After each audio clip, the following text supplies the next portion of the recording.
live. Let's see here. Let's make sure we're working. Good morning, everybody. It is Friday and it's Groundhog Day. I heard that Pahuxatani Phil, or however you say it, has declared that there will be Friday. Spring is near. Okay, we are live and we are going. Good morning, everybody. All right, welcome to the Uncle Jonathan Show. I got bad news for you. Uncle Jonathan at 6 a.m. is no more. It's now going to be Uncle Jonathan at 7 a.m. One, we get all this natural light coming in that helps me keep glare out of my face. Two, I want to be more consistent with my live streaming. So pushing things back an hour really works out for me, kind of bookends my time a little bit because I usually start my work at 8 a.m. So it kind of limits me to less than an hour, a little bit slightly less than an hour. So welcome to Uncle Jonathan's 7 a.m. Ta-da!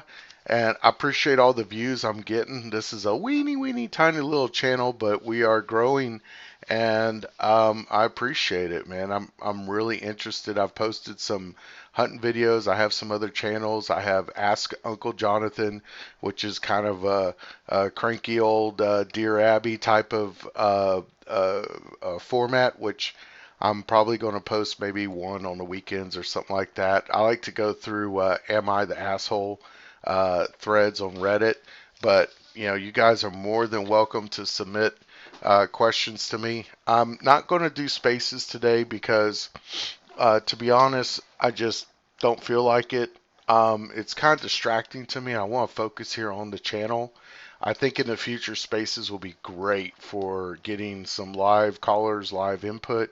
But for right now, just, I'm averaging about 100 views right now a day, and that's growing. Every episode seems to be growing and growing and growing. So I just want to kind of focus on growing the channel. I am cross-posting to YouTube, but I really love it when you guys follow me on Rumble.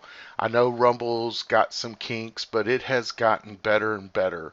And the Rumble channel really generates revenue for me. YouTube doesn't generate anything. So the sooner I can generate some revenue, the more time or preparedness I can put into this stuff, and the better discussions that we can have. Again, ultimately though, I don't even care about money. It's nice, who doesn't want it, but I really want is to start some interaction with you guys. So if you look in the live chat, feel free to pop in anytime. I'll be checking it periodically. Also, if you look in the comment section, I'm going to try to post links to things that I use in preparing for these discussions in these episodes. So right now there is a link to about an hour, I think an hour and 20-minute long discussion that I found in researching this from some history professor types. And so that being said, I want to also say one thing. I'm not an expert at all on any of these subjects. So what I'm trying to do is ask questions and kind of, dip my toe in the water, hopefully with you guys, and try to kind of think about things that we don't talk about. The news cycle is just so much hitting us with Taylor Swift, immigration, this, that, and the other, what the Republicans did, what Biden did, what Trump said. And what I like to do in these discussions is slow down a little bit, just take a minute and talk about some of the concepts, talk about some of the history of that should these issues we have that are going on. Because one thing I've noticed is, right, the old saying, history doesn't repeat itself, it rhymes. And I think that's exactly true. So let's get right into today's discussion, which is there a right to secession? And what I mean by that is, do the states of the United States, the individual states, have a right to secede? Do they have a right to say, screw this, I don't like what's happening here, we're going to secede? Now, why is this important? It hasn't really been an issue since the Civil War. Wouldn't we all know that South Carolina and seven states seceded, and a few more states joined in? Then there was the attack on Fort Sumter by the Confederate forces a few months later, which began the Civil War. Okay, well, I've found some interesting things that connect that, but let's start with why this is an issue today. We started off a few episodes talking about the Texas border crisis, and it wasn't too long ago that Greg Abbott released a statement, and in that statement, people like me who might be slightly bent towards uh, grandiose thoughts of history read into this statement, but I wasn't the only one. I'm being a little sarcastic here. Read into this statement. Let me go here to Abbott's Twitter and let me see here. Let's switch over here to. Okay, let's go over here. So we're looking at Greg Abbott's Twitter, and let's go back here. Okay, he's got a petition. And we want to go back to his official statement that he released. Going back here, sorry guys, where he talks about that the compact between the United States and the national government was broken. Here we go. Um, yes, and he invokes the Constitution. So let me just go over this real quick. You can find it. It was an official press release that was dated January 24th with the seal of the governor on it. I'm not going to read the whole thing, but he begins to say the first sentence is the federal government has broken the compact between the United States and the states. You know, I sent this to somebody. They said, did he mean to say contract? No, he meant to say compact. Compact is a uh, don't ask me for the exact definition, but compact is a word used usually when you talk about agreements between states or sovereign states. So I know this came up one time uh, in my private investigative um, uh, career. I had a custody case where a child was a Texas resident. The parents were in Texas. A relative, an aunt, an uncle had that lived in Oklahoma had offered to help and to care for that child, and so the parents at the time were struggling with some stuff. Hang on. This whole thing is fueled by coffee. I woke up this morning, I didn't have any, and I had to run to Circle K. That is a scary thing to me, to wake up at 5 a.m. and realize I don't have coffee in the house. Mm, I'm being careful not to slurp. I know this mic picks it up. But anyways, long story short, there's a custody dispute because this relative in Oklahoma had been caring for this child. At this point, it went on and on to where it was probably like a couple years or definitely over a year. And then the parents get their stuff together. They want their kid back. And the relative says, no, I'm not having the kid back. So then you have to figure out, right? The parties want to go into litigation. They want to have a custody suit. Basically, the parents want to get their kids back from the relatives that are in another state. And in researching it, what I found was that because the question is, what state has jurisdiction, right? Is Texas going to rule and say, hey, you have to return this kid back to its parents in Texas? Or do you file a lawsuit in Oklahoma, but then you're kind of acknowledging that the situation would be under Oklahoma law? Anyway, so what I found out was it was all, a lot of this stuff was governed by a compact between the state of Texas and Oklahoma, which is basically an agreement between two sovereign states. And what it came down to, and we're finding out the jurisdictional issues, is that both states had agreed that whatever the circumstances, that once that child had been residing in either state for 6 months, 180 days, that state would have jurisdiction, right? And most of these compacts, are pretty. And the idea is to get consistency. I actually had another situation where I had a client. very similar thing. They were trying to do something, and they did not want their custody case to be in Texas. And, they realized that what they had to do was move to another state, keep a custody case from being filed for 6 months, and then that state would have the jurisdiction over the case when it was filed. So, all right, get back to compact. The federal government has broken the compact between the United States. So, agreement between Abbott is saying that there's an agreement between two sovereign states, the United States and the states. The executive branch has of the United States has a constitutional duty to enforce federal laws protecting states, including immigration laws on the books right now. Biden has refused to enforce those laws and has even violated them. The result is that he has smashed records for illegal immigration. He goes on to bullet point exactly what his complaints are, exactly what the problem is and the result. And then he even invokes in the next to last paragraph James Madison, Alexander Hamilton, and other visionaries who wrote the U.S. Constitution foresaw that the states should not be left at the mercy of a lawless president who does nothing to stop external threats like cartels smuggling millions of illegal immigrants across the border. That is why the framers included both Article 4, Section 4, which promises that the federal government shall protect each state against invasion. The word states in brackets. And Article 1, Section 10, Clause 3, which acknowledges the states, in quotes, sovereign interest in protecting their borders. And then he cites Arizona v. United States, I guess a case that went to Supreme Court.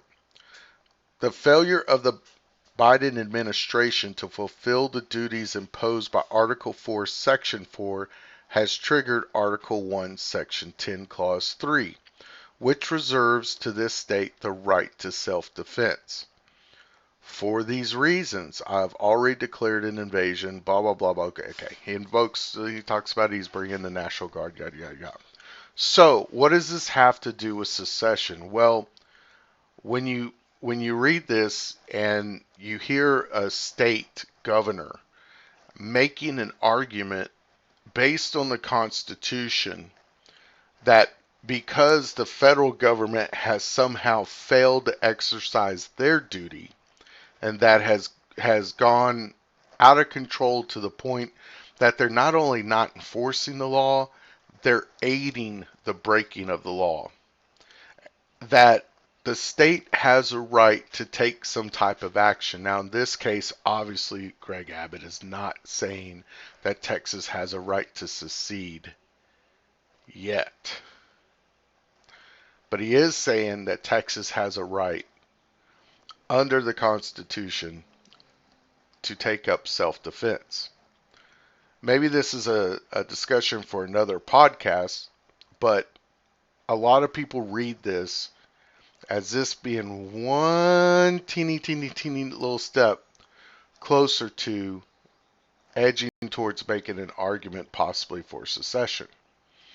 Now, Texas was brought into the Union before the Civil War, supposedly with the right to secede because they were an independent nation. The other states don't have that because, they basically were either the 13 original colonies that formed the Constitution or they were territories that were acquired later and then brought in as states. Some people argue that Texas gave up that right when they rejoined the Union after the Civil War. I don't want to get into that today. What I want to get into is kind of what I have found and uncovered when we talk about the basis for the pure secessionist argument. And there's some interesting things because it's not quite as clear as you think.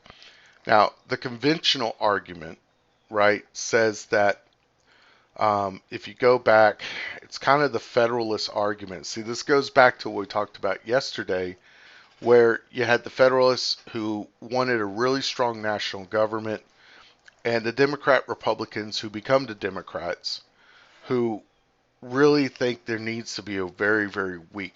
It's almost like both sides are a little paranoid, and they're both fighting, right? The Federalists are paranoid that if you give too much power to the people through the legislative branch, that you're really just going to have mob rule, right? You're really just going to have, 1 week, all you need is a majority of the people through the representatives, or not really weak, but you need a majority of the representatives to feel one way and then the next way. And then the Federalists thought you kind of needed like a daddy. You kind of needed a cool, authoritative, basis for kind of holding everything together and keeping everybody in the guardrails. In some ways, I would say the Federalists kind of, almost believe that man's nature required that if you aren't going to have a monarch, you're going to have some other structure. They're almost looking to replace a monarchy with the national government, which I think I would have to say ultimately they won. There are still some rights, but it's kind of like if you look at England, which we talked about before, where the British kind of negotiated these rights and these powers, and obviously we know modern day they have a parliamentary system, they vote and they have elections and representatives. And people will say that the monarchy is a figurehead, but really the monarchy owns the military and owns a lot of real estate and owns all the battleships and all the fighter jets. I mean, it says, when you join the British military, you are taking an oath to the monarch. And it to me it looks like that the monarchy kind of is like, okay, you kids over there, y'all can have your little self-governance, even in England, right?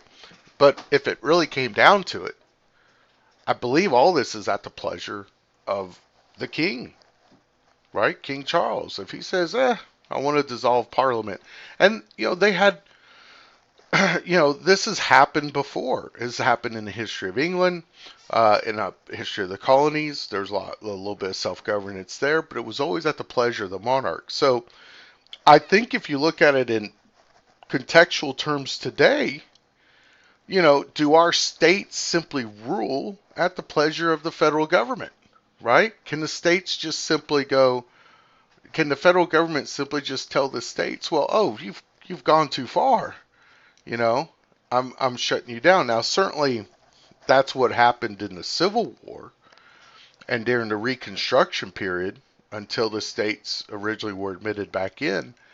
But the power that the federal government exercised in the Civil War forever changed the precedents and the boundaries for what power people thought the national government had.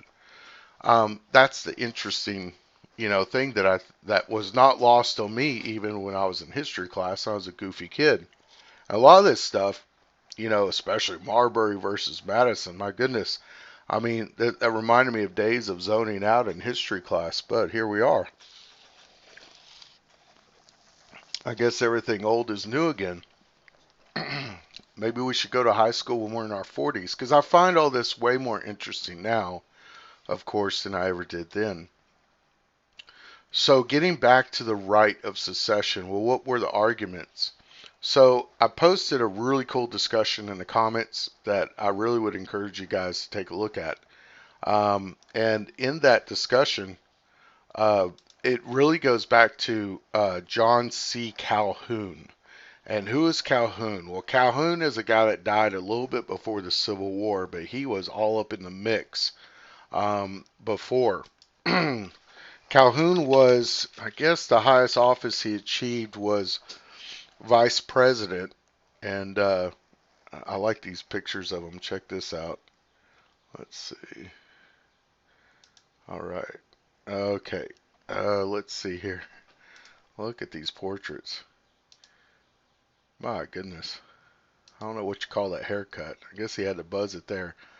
But boy, he's got some intense stares. But Calhoun was a South Carolina senator, and he made it to vice president from 1825 to 1832. So we're talking, 30 years before um, uh, the Civil War really kicks off. He dies in 1850, so he's been dead for a decade when South Carolina actually secedes. And that's another thing that I want to really drive home is how these arguments, these things aren't just somebody says, hey, um, let's have a good idea here, let's secede, and then this happens. These conflicts brew over time. And that's kind of a lot of what I see here. And I think that's what a lot of people say is why they keep saying civil wars, is civil wars, is civil war. These conflicts don't just happen in a vacuum. And thank God we aren't dealing with slavery today. But slavery was an issue from the founding of the colonies. You had very different lifestyles and very different people that were settling the northern colonies than the southern colonies. The people settling the northern colonies were right more like the Pilgrims and the Puritans and the Quakers, and you had people that were just kind of wanting to kind of get a little farm, get away from the oppression that they felt they were receiving religiously. Because remember, there was a state church in England, and a lot of these sects that were popping up, the Anabaptists, the Quakers, a lot of these movements, the Puritans, were being oppressed because the state had an official church, which that's why it was in the Constitution that our government could not establish a church. I think I talked about that before, about this misunderstanding about what that concept of separation of church and state meant. It's nowhere in the Constitution. What's in the Constitution is that the government, the federal government, can never establish a church religion. And a lot of that was born out of the oppression that a lot of these people suffered. Anyways, I digress. The South was more agricultural, I think more, I would definitely call it like more kind of establishment British, right? And so the people that were coming from the South, they just saw all this opportunity not to like build a little family farm, but they're looking at all this raw, expansive land that they want to create these large plantations and grow crops. And in that time there was no computers, there's no manufacturing, the industrial age hasn't happened. You got rich by putting stuff in the ground, growing it, harvesting it, and then selling it on the market or international markets, right? And mercantilism was kind of the concept of the time, which is that like any country that wants to be successful, you have to be exporting. You have to have a product you export, which is why England and the British and all these, it wasn't just England. There was the French, there were in Louisiana, there was a Spain owned Florida. Um, you know, everybody saw this opportunity in America to basically harness the agricultural products and to export those, right? And to actually reap those profits back in their home country. France looked at Louisiana that way. Spain looked at Florida, and obviously Central and South America that way. It wasn't just agricultural too. It could be gold, anything, right? That could be harvested, that could be taken out and extracted out of the New World, and then those profits sent back to the mother country. That was kind of the concept of the time. It wasn't like these European states were trying to expand their culture and their country. Well, they weren't trying to like look at Britain wasn't looking at the United States and saying like, well, let's make Britain, this big, kind of like the United States expanded. It was more of like, let's plant our flag and take this territory because we can support home based on extracting that. And then, of course, we know it leads to Revolutionary War because people don't like just being the little brother all the time, blah, blah, blah. But let's get back to the arguments for secession. So this John C. Calhoun guy is really making arguments every time this issue of slavery, right? Because it starts from the beginning, and there's all these compromises constantly. It's constantly coming up. Like we have issues like this today, like abortion, just never seems to go away. Maybe it cools off for a little bit, but then, right, there's a ruling, or the states get aggressive, or the power in Congress shifts, and then we find that you know there's a political will and the ability to for one side to kind of push their side of the argument, and so all these compromises are constantly being made where one of the big ones was that I learned was that as the country's expanding westward, and this would be about Calhoun's time, there's what's called the Northwest Territory. It's not very northwest anymore, except the fact that there's a college there named Northwestern. But the area of where we have now Ohio, Indiana, Illinois, and I feel like I'm forgetting somebody, probably Michigan, right? So that was all just a territory. About 40, I don't know, 40, 30, 40 years. I could be wrong. Like I said, I'm not an expert. But kind of in Calhoun's time, that's a territory. And so they're kind of like, everybody kind of sees the writing on the wall, right? The United States has already claimed that.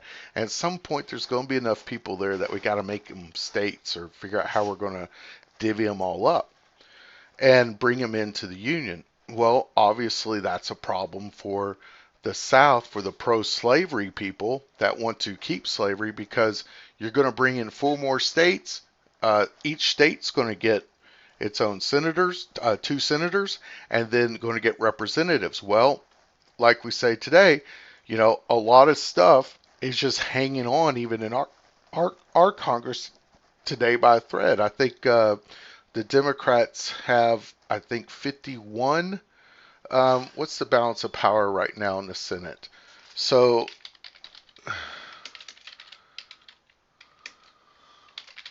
balance of power. Let's take a look. Um, let's see here. Let's go to the Senate. Da, da, da, da. Well, we can look here.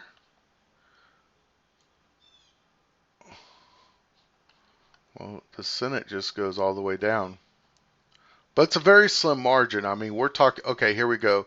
The 117th Congress, there's 50 Republicans, 48 Democrats, and there's 2 independents that caucus with the Democrats. So they basically vote Democrats. So it's like I said, it's split evenly, 50 to 50.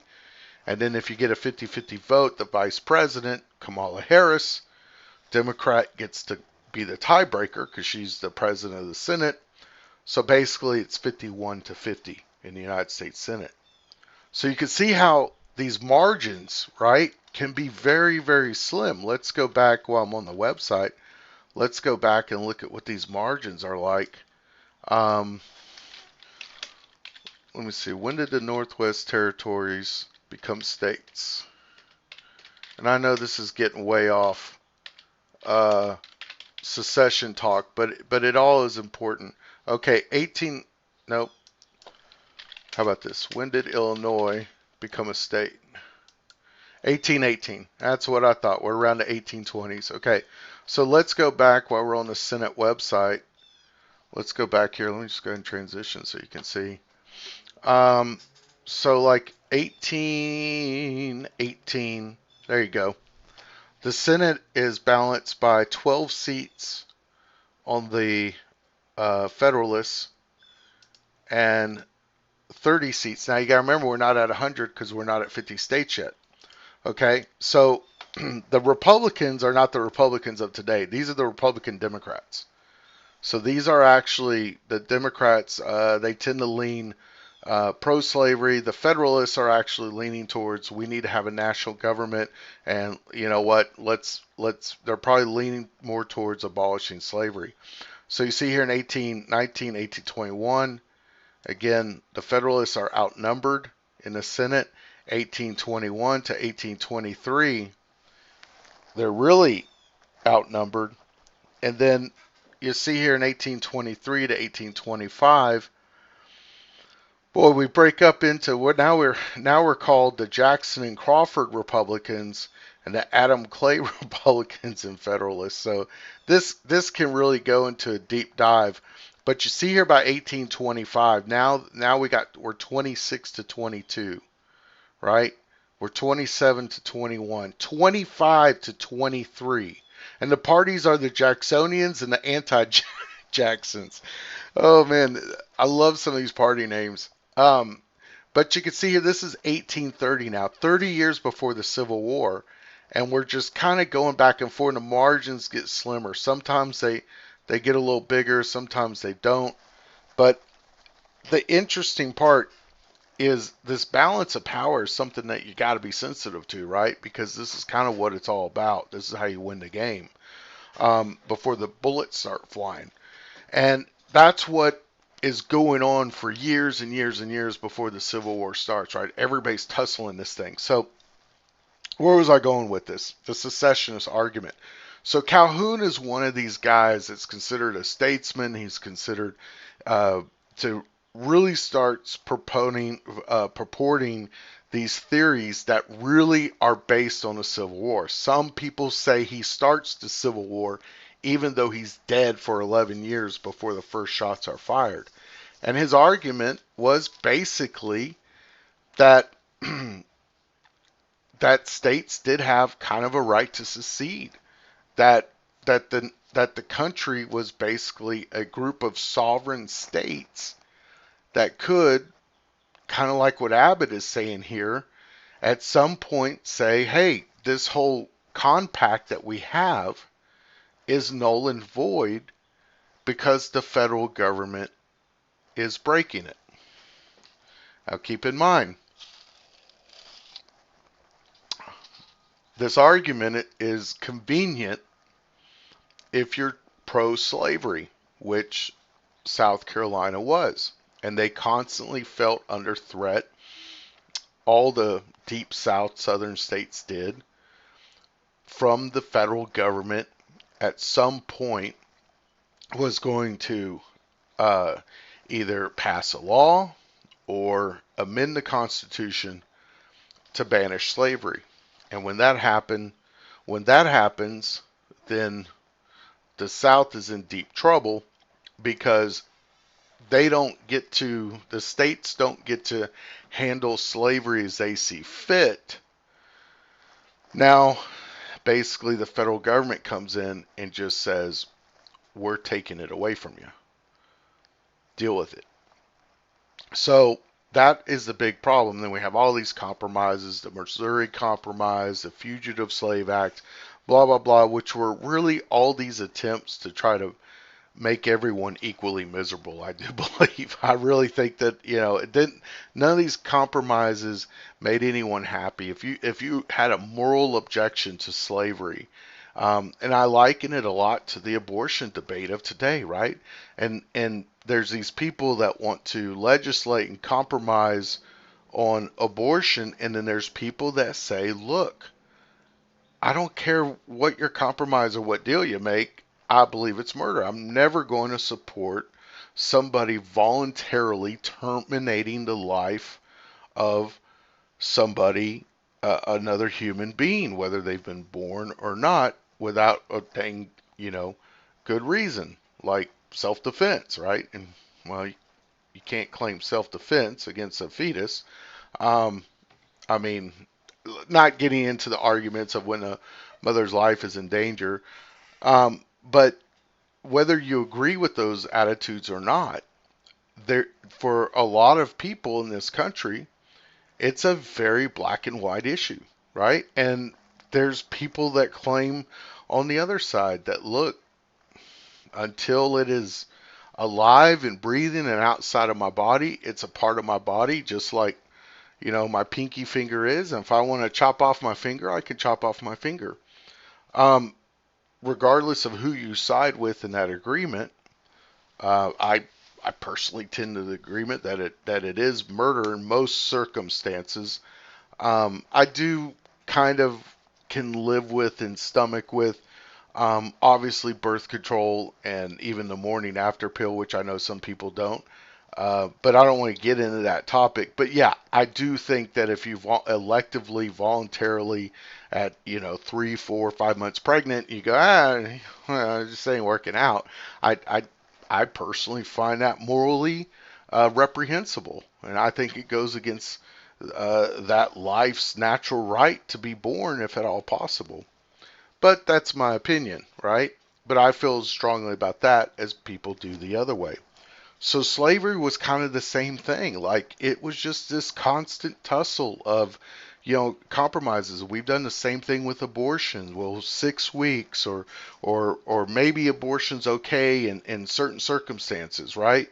And right, we all constantly, even you hear me just what I said on my opinion. I'm kind of like, well, there's this line, okay. So the North and the abolitionists and the pro-slavery, who could kind of be split up in the North and South, although nobody was specifically monolithic by geography, but it basically broke down. At least the representatives did. Kind of were like struggling with this issue that of what how do we handle something that both sides feel so strongly about? The pro-slavery crowd feels like this is property that they came in to the union with assurances that their slaves will be considered property, and now they feel that as the abolitionist movement is gaining more and more steam, and and obviously it's easier to gain that traction in the states that are not being admitted with slaves, right? That's why I talked about like Illinois, Indiana. Those states all had to be brought in as free states. So obviously it's easier for those people to elect representatives that were abolitionists against slavery. And so I think what you have is you have the Confederate States making an argument that I kind of agree with, but based on morally reprehensible grounds, if that makes sense. I do believe that they had a great argument that, hey, we were brought under into this compact that we made under these pretenses. And now you're telling us that you're going to flip the script, right? We would call that fraud in a transaction, right? And it would make my contract null and void. So if I tried to sell you something and I said it was A, B, and C, and we sign a contract and I sell it to you and you pay me, and then you get it and you find out that it's not A, B, and C, but in fact it's X, Y, and Z, I can nullify that contract and say that you defrauded me, right? I'm being overly simplistic about it, but I understand the arguments that Calhoun would make. Now, it's convenient that the arguments support, the pro-slavery interest, which is the big problem in all of this. Now, on the other hand, the more, you know, conventional arguments that were being made was no, you guys formed a nation. When we formed the Constitution and it was ratified by the states, you kind of gave that up and you became a part of something bigger, which that's a very strong argument too. That you became a part of a nation and you can't just leave that nation, right? And I guess uh, maybe we could, I don't think it's a good analogy because of no fault divorce, but that's another subject. But let's just go with it. It's kind of like saying, look, when you became married, right, two flesh become one, right, spiritually, emotionally, financially, you and this person are intertwined, right? And you can't just wake up, even though people do, and say, I'm not a part of this, right? You can wake up, that's a good example. You can wake up and say, I'm not married to you, and you're like, well, this piece of paper I have here says otherwise, right? And until you get granted a divorce, you can live like you're not married, right? You can totally refuse to acknowledge your spouse, but legally, you are still married to that person, right? Imagine somebody separated. and then they're in a situation where they're in a hospital and they're incapacitated, even though that might be the last person in the world they want making medical decisions for them, as long as that person's legally their spouse, right? They can do that. They can also, change finances. They can, sell property, move property. They can all legally do that, even if the relationship is in all practical purposes broken. So what the nationalist argument is kind of like, hey, when you ratified the Constitution and were brought in as a state, you gave up that independence like a single person does. You now became a part of something bigger. So, we can check you if we need to. Just like your spouse can call up the bank and, see what the balance is or write a check. A lot of states community property laws, blah blah blah blah blah blah. I'm going off on a tangent, but you get what I'm saying here. So you got these two arguments. One, you flipped the script on us. We had a deal. You guys changed it. The other one, sorry, Charlie, if you don't like it, things change, but you became a part of something bigger called a nation, and you can't just leave. Now, to round out this whole argument, and again, guys, go in, dig down into this secessionist argument. If you want, go down the rabbit hole, but it's really interesting when you get down into it. But to round all of this out, okay, to kind of where we're going today. Um, so, as we all know, South Carolina is the first state to secede, and it's literally like 4 months before anything happens. And when something does happen, it's at Fort Sumter. And what has happened is Fort Sumter, they used to build, we don't have them, but ports were just such an important thing to everybody. And I've even seen these down in Alabama and Florida. Look at Florida. You got Fort Myers, you got Fort Lauderdale, you got, Fort Walton. I just named off three, right? Off the top of my head. Boom, boom, boom. So all these seashores, all these inlets where places came in, you would put up a little fort. And these forts aren't that big, but they can fit maybe 100 men or so.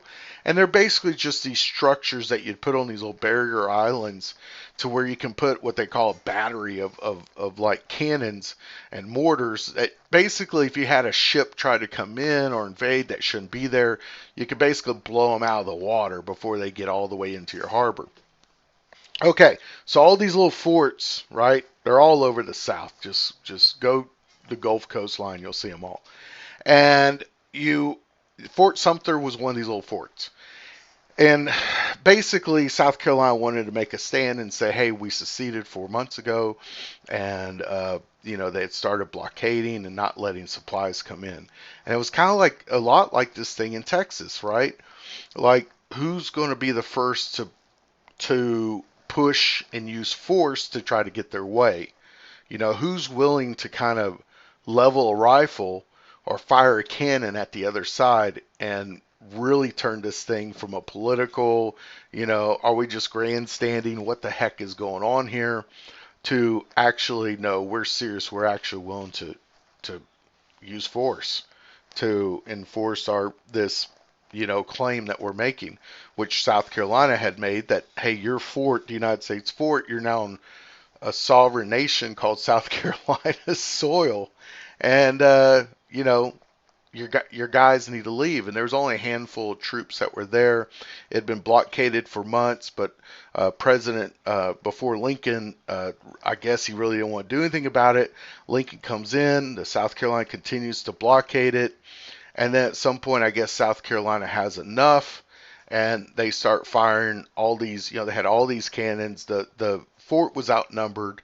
The United States troops were just getting bombarded for a few hours before they surrendered. Oddly enough, no one died in the actual firing. There was one soldier who died when a cannon misfired. It was a total accident, but it was largely kind of they shot and blew up the flagpole in the fort, and they raised the flag. It was a lot of it was a symbolic, kind of a chest puffing thing, and then finally the Union soldiers surrendered, and they were allowed to leave in a dignified way, and they boarded a ship to New York, and everybody in New York greeted them as heroes because they had stood up to those crazy people down in South Carolina who think they're their own country now. We call that to begin the Civil War. That was on April 12th, 1861. And of course, at that point, the United States government, as we talked about in the sedition argument, now they really have an argument here that they really got to do something, because it's not just, these crazy people down in the South saying we're our own country. Now they're actually attacking and using force, right, to actually interfere, to actually, you know, attack United States forces. And as we talked about in the sedition discussion, that's really when you got a real problem and when the government really has to do something about it, right? Because now you can't be functional if you're claiming South Carolina is a part of the United States and they're attacking. So then you got to start making plans for how's this. And obviously the Confederate States were forming together. They were forming armies and getting organized. And they had a lot of advantages, to be honest, at the beginning of the Civil War. They just kind of ran out of manpower. But where this goes, who knows? But those are kind of the foundational arguments. And I think Abbott almost makes a Calhounian argument in his letter, and I think that's why it echoes with people that remember the history, or that managed not to skip every history class that they took, because that kind of language really echoes the Calhounian argument that, hey, there's a compact, there's an agreement. The United States doesn't own the individual states. The states are all here by an agreement. And why Abbott, by no means am I saying that he's heading towards or has advocated for secession. The interesting thing was the reaction by 24, 25, I don't know what we're up to, other governors that issued support for his statement and his argument, which is really similar to what happened after South Carolina secedes, right? 6, 7 other states immediately say South Carolina is right, we support them, and we secede too. And then eventually the Confederacy expands. There's other states that start joining over the period until we actually have everyone from Texas to South Carolina to Tennessee, I think was one of the last states to join. And we're talking about state governments, right? We're not saying that everyone in these states supported every government, but it was the state governments that made these decisions. It wasn't a bunch of people out in the woods playing army that made these decisions. And I tell you, your state officials are probably some of the most important people in your life that you don't know their names. Go look at your state, depending on how your state's organized. Most states have basically mirror the federal government. They have a state house and a state senate, and right, you have a governor, right? Most of us know who our governor is, but go look up who is your state representative in your state house. Who's your state representative, state senator? I bet you nobody knows, right? And you go back and look at how thin the margins are, because nobody shows up for these elections if it's not an election year. Trust me, I guarantee you're going to look, and some of these you're going to be amazed by the people that represent you in your state capital. Some of these guys win by 5 votes, 12 votes, right? Can you imagine that? And think about going to the Civil War.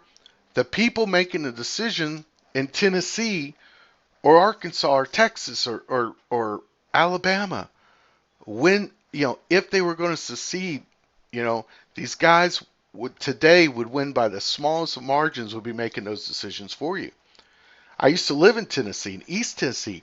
East Tennessee was deeply divided because of geography. West Tennessee was all pro-slavery. If you go out there, it's on the Mississippi River, and yeah, that's out there, Memphis. I mean, it was plantation land. It was the deep South.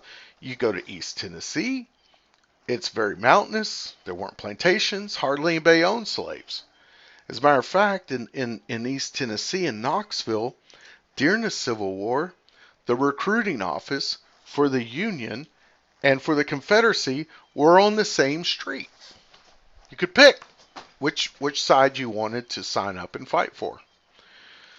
But because of the makeup of the state legislature and the state governor, right?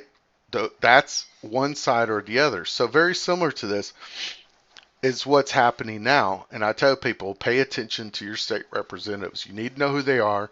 You need to know what they stand for, and you need to be involved. You need to show up to those elections. I really think that we overrate how much how important a presidency is. We love it. It's drama, especially when you got characters like Trump and Biden. You got one guy barely knows his name. You got another guy who's calling everyone names. And yeah, it's entertaining. I get sucked into it as well. But at the end, and I guess it probably does have more implications than I'd like to believe.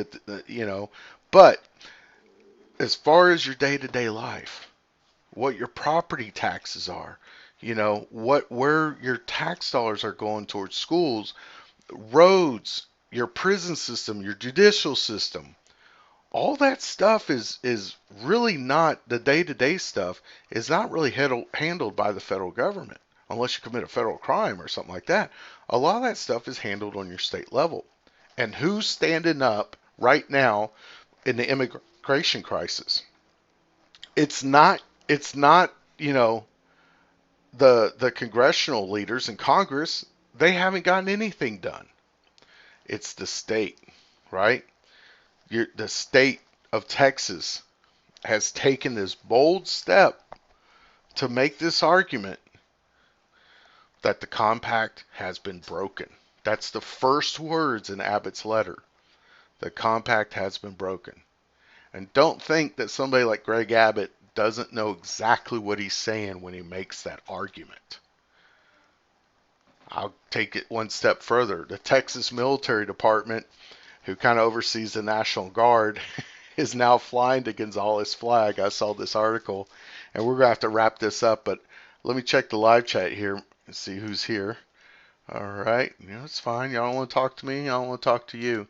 But I ended up finding this article a couple days ago, and I get it. If you're not from Texas, maybe you don't understand how important the Gonzales flag is. We all know the Don't Tread on Me flag. It's the Texas version of the Don't Tread on Me flag. And to see it being flown during all this, which I don't think they weren't flying it before. Here we go. Let me transition here. Texas military, they just no commentary. They just on January 30th they just posted this picture. It's the come and take it flag, and this goes back to the Texas Revolution when Santa Anna was going to come and take the cannon. The Texans were getting a little rowdy, and Santa Anna thought that the town of Gonzales did not deserve a cannon. I think it actually led to a slaughter that actually was kind of one of the battle cries before the Alamo, was kind of remember Gonzales. The Texans felt that was very cruel, the way the rebels were dispatched with. But basically, they made this flag the Gonzales flag and put a little cannon and a star and said, "Come and take it," kind of taunting, daring the Mexican government to come take it. So if you're a Texan, then you know what that flag means, and that flag means that the Texas Military Department, who oversees the National Guard, as long as it's not federalized, is basically taunting the federal government to come and take the wire. We've all seen the memes online where the Gonzales flag has been adapted. So, all right, guys. So, well, is there a right to secession? I thought I was going to be talking a little bit more about the constitutional arguments, but that gets a little deep because the Constitution really doesn't address secession. I think it would probably require a constitutional amendment, right? If let's say the country wanted, let's just put it this way. Texas petitions the government, says, "Hey, Because you can go through the legislative branch and say, hey, we want to become our own country, and let's just say the other 49 states said, yeah, Texas, you guys are crazy. We're more than happy to let you become your own country.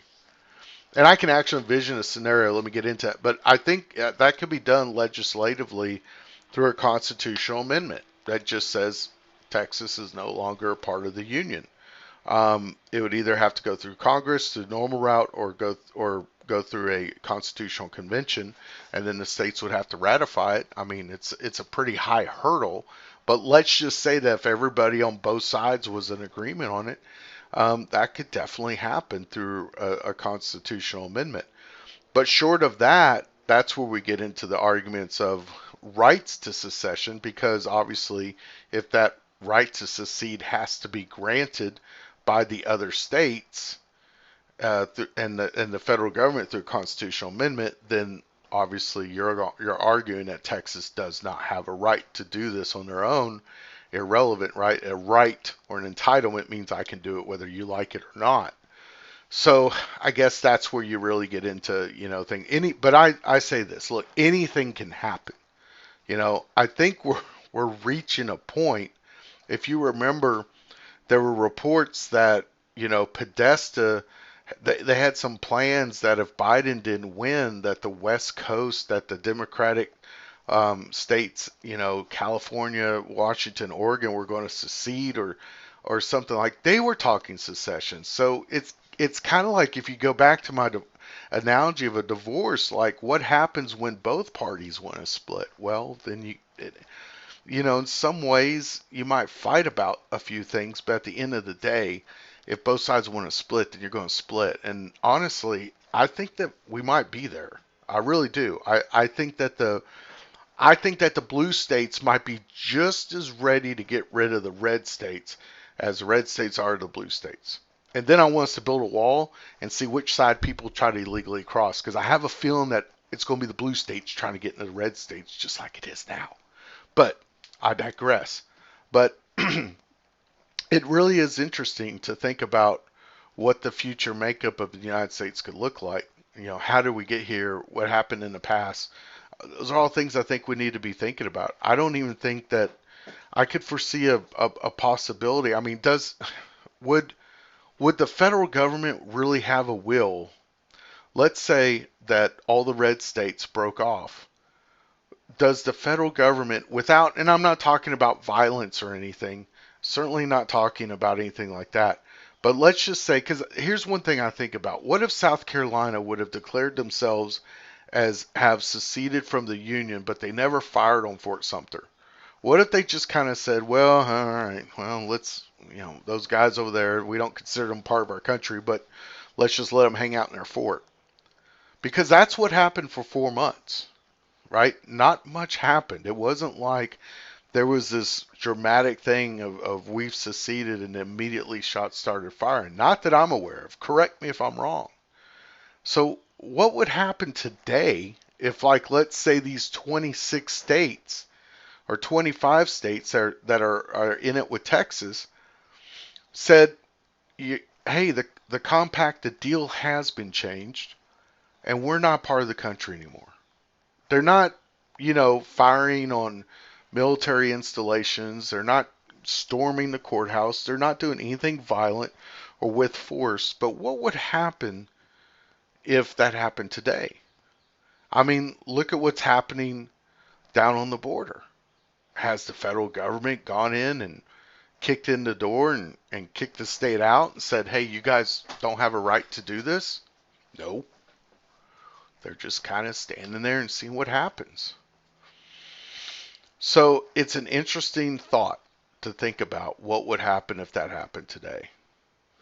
And I think that, considering all the issues and just the different philosophical arguments, I think there's a good chance that both sides could end up negotiating something. Maybe I'm too optimistic, but I think there's a good chance that it could be negotiated.